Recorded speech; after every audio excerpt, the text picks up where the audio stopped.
आपण पाहत आहात आरके न्यूज, बातमी तुमची, आवाज आमचा।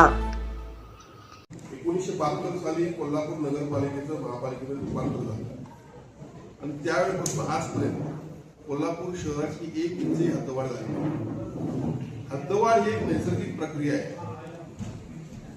हद्दवाढ झाल्याशिवाय कुठल्याही शहराचा विकास होऊ शकत नाही, हे सिद्ध झालेलं आहे। महाराष्ट्रातील पाहिलं तर पुणे असेल, संभाजीनगर असेल, नाशिक, ठाणे, नागपूर या शहरांची अनेक वेळा हद्दवाढ झाली। त्यामुळं त्या ठिकाणी त्यांचा विकास झाला, विविध अम्युनिटीज त्या ठिकाणी त्याला देता आल्या, इंडस्ट्री उभा राहिल्या, IT सेक्टर उभा राहिलं आणि कोल्हापूर शहराची हद्दवाढ व्हावी यासाठी सातत्यानं विविध आंदोलन होत आहेत।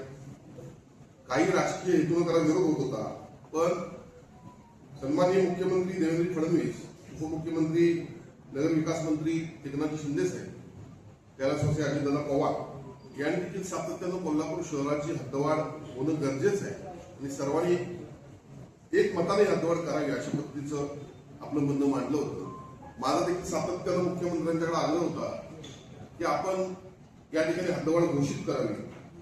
मुख्यमंत्री उपमुख्यमंत्र्यांचं म्हणणं असं होतं की सर्वांना विश्वासात घेऊन करू।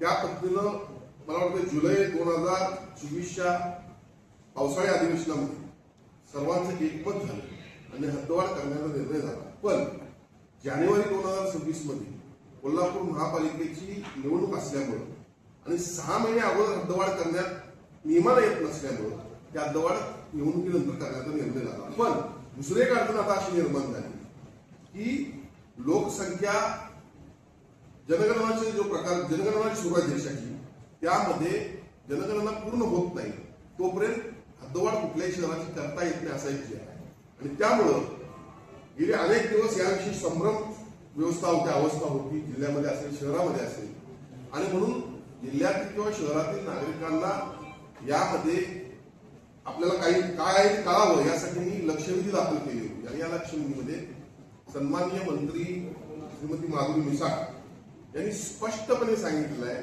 की 2027 मार्च नंतर आम्ही हद्दवाढ करू।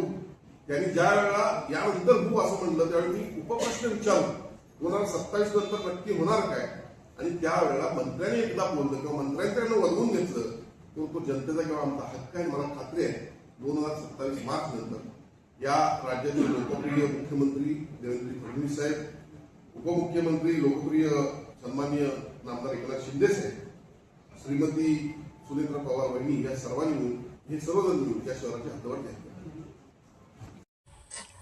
आरके न्यूज चॅनलला लाईक करा, शेअर करा आणि सबस्क्राईब करा।